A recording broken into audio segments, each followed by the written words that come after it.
Que a boa mão de Deus esteja com você. Sou o professor Rogério de Souza, junto com o Instituto Supera. E agora nós vamos para a quarta aula sobre os métodos de estudo da Bíblia. Vamos falar agora sobre o método de estudo teológico. Tem diferença entre outros métodos? Sim. Qual que é o material que você vai utilizar? Dicionário teológico. Eu quero saber de um tema. Qual que é o tema? Eu quero saber do tema salvação. Mas aí não é o método temático? Não é só o método temático. Por quê? Eu não vou utilizar só a concordância bíblica. Não vou utilizar só o dicionário bíblico. Eu também vou utilizar o dicionário teológico e a enciclopédia teológica, ou as enciclopédias teológicas, além das bíblias de estudo. Aí começamos nós lá. Eu quero estudar sobre salvação. Por onde que eu começo? Comece pelos dicionários. Mas, professor, não é para mim começar pela Bíblia? Calma. Comece pelos dicionários, porque os dicionários já vão dar conta para você sobre o conceito de salvação na Bíblia. Você já é um leitor da Bíblia, assim eu acredito. Você já está utilizando os outros métodos, assim eu acredito. Mas agora você quer aprofundar os seus estudos, o conhecimento sobre essa doutrina. Possua um dicionário teológico, vai lá no verbete salvação e ele vai trazer para você o que os teólogos falam nas mais diversas tradições das igrejas e também das sinagogas. E por que sinagogas? Porque o assunto salvação é de interesse tanto do Velho quanto do Novo Testamento. O que os rabinos disseram? O que os comentaristas antigos disseram sobre salvação? Está lá no dicionário bíblico.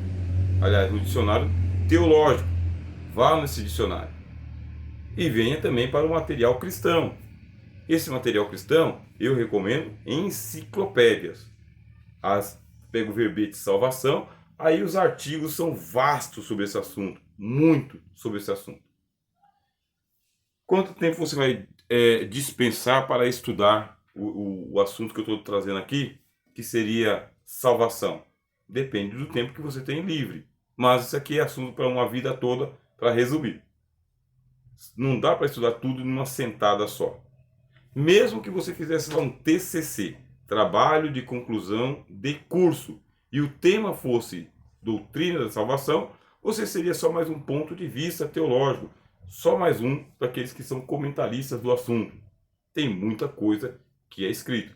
Por isso, além dos dicionários teológicos, além das enciclopédias teológicas, vá para as livrarias teológicas. Procure lá a estante que está escrito assim, ó, teologia. Teologia. Vá atrás dos autores. Eu poderia indicar alguns aqui, mas a tua experiência de ir até a estante é extraordinária. Obviamente que tendo aí a internet em mãos, é só você colocar livros de teologia que o pessoal vai te encharcar de autores e de propostas com sinopse e tudo mais. E o livro é entregue na sua mão. Mas para que eu tenho que estudar dessa maneira? Para o aprofundamento do seu conhecimento sobre doutrinas.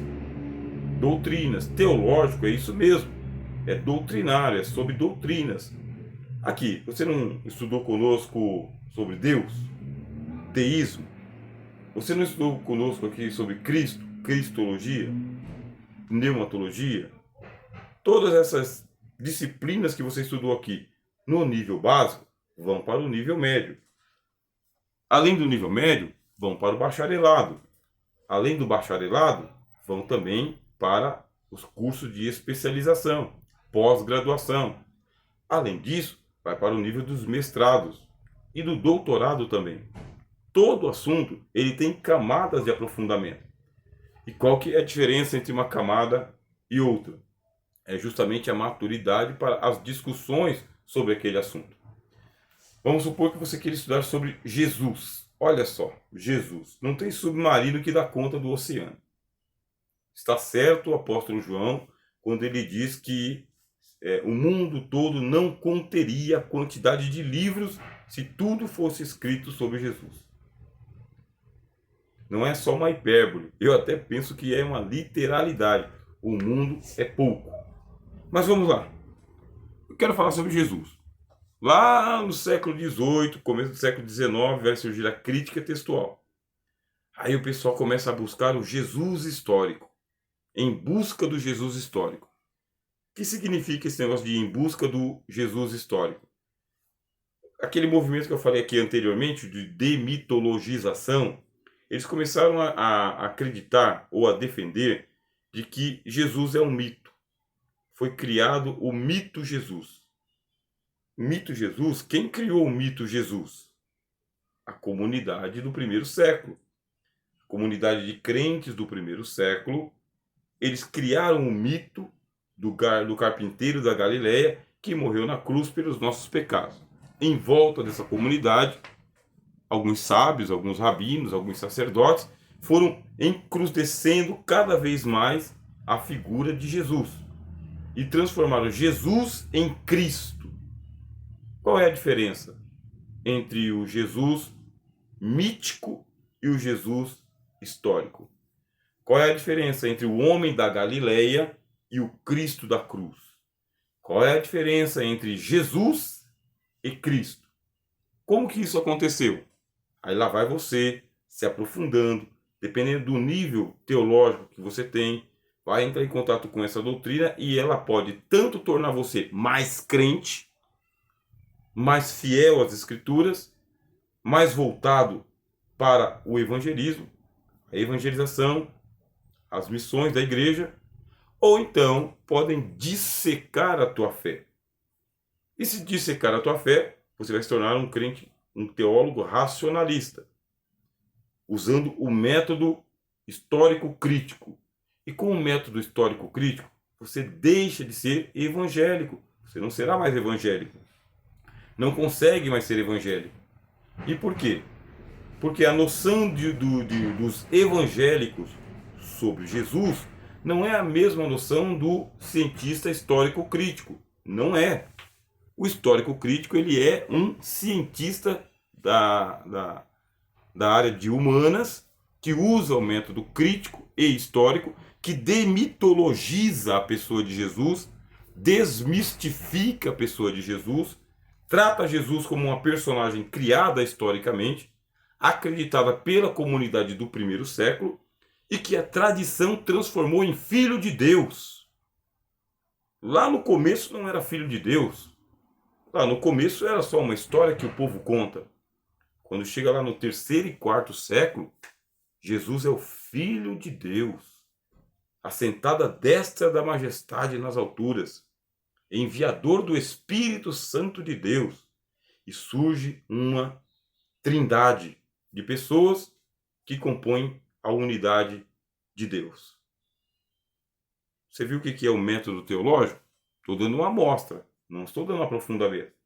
O método teológico é que você pega uma doutrina que no curso básico é muito assertivo, no curso básico é muito normativo, no curso básico é muito devocional, e você pega essa mesma doutrina e vai andando no curso médio, no curso bacharel, até chegar ao doutorado. Chegando no doutorado, você vai ter que tomar uma decisão. Se você vai pertencer à academia do método histórico crítico, ou se você vem para os evangélicos. Aí você fala, como assim evangélicos, professor? São os evangélicos aqui dessa denominação A, B ou C? Não. Dentro da teologia, a palavra evangélicos não significa o movimento evangélico. Quem chama a gente de evangélicos, movimento evangélico, são os historiadores, são os sociólogos, é o pessoal das ciências sociais.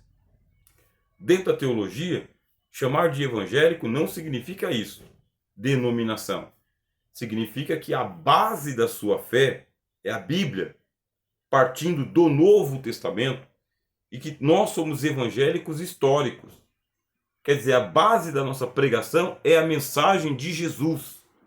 Por isso nós somos evangélicos.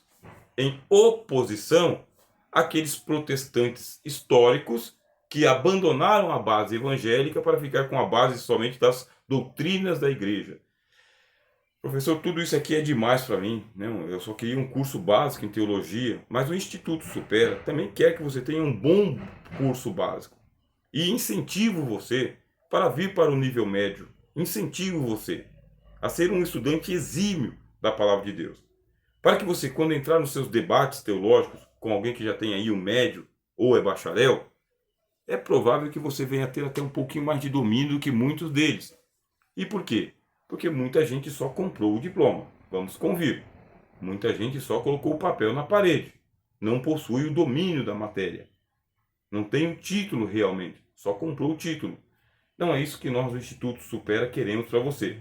Queremos que o título seja uma representação das suas competências teológicas, da sua vocação teológica. Que você venha e aprofunde os seus conhecimentos. Método de estudo teológico é essa habilidade que você vai ter de manusear dicionários, léxicos, enciclopédias, comentários e muitos artigos que falam daquele assunto. E aí você vai comparar uma escola teológica com a outra, um autor com o outro, um doutor com o outro.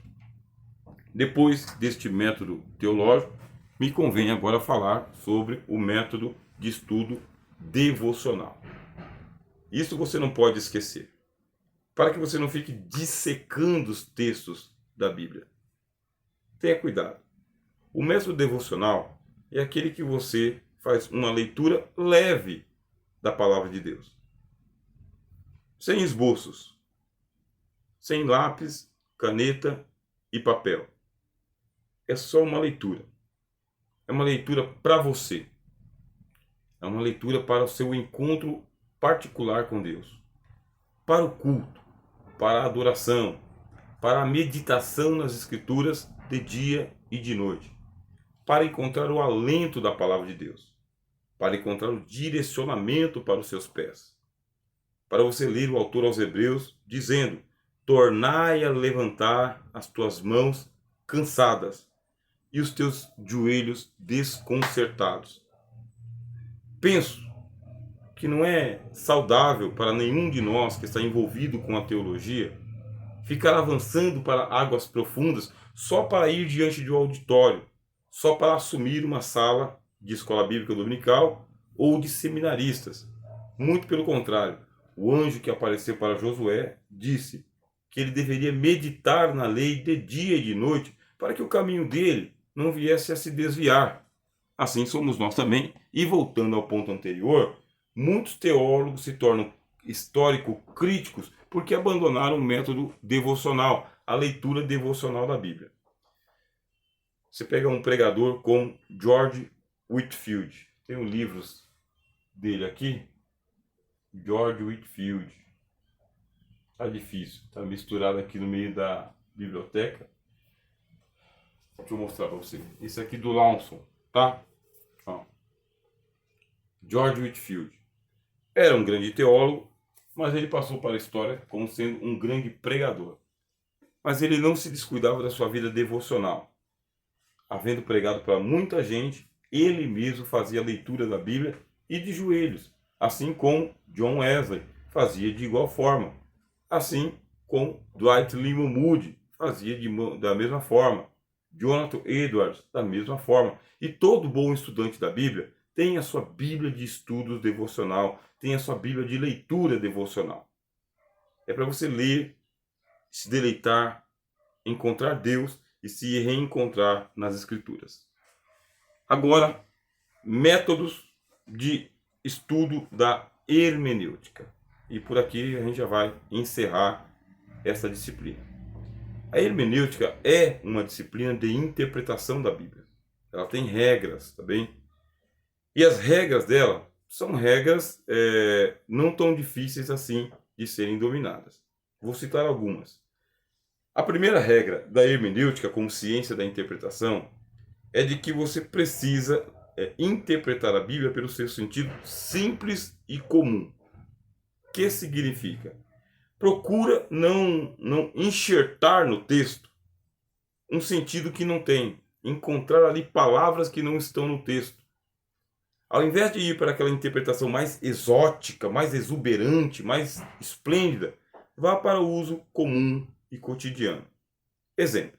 Se Jesus ele disse que o que recebe profeta da qualidade de profeta terá galardão de profeta, o que recebe um justo na qualidade de justo terá galardão de justo, e em verdade vos digo, que ninguém, qualquer que der um copo de água fria a um desses pequeninos meus discípulos, de maneira nenhuma perderá o seu galardão. O que isso quer dizer? Aí você vai responder, quer dizer isso mesmo, copo de água, servo de Deus, você entrega o copo de água, não perde o seu galardão. Não tem um sentido exótico, exorbitante, extraordinário. É só isso. Não abandonar a beneficência, a caridade, a fraternidade. Sentido usual, sentido comum, sentido natural. O mais próximo da simplicidade possível. Isso aqui é uma das regras. Outra das regras da hermenêutica é o contexto, a regra do contexto.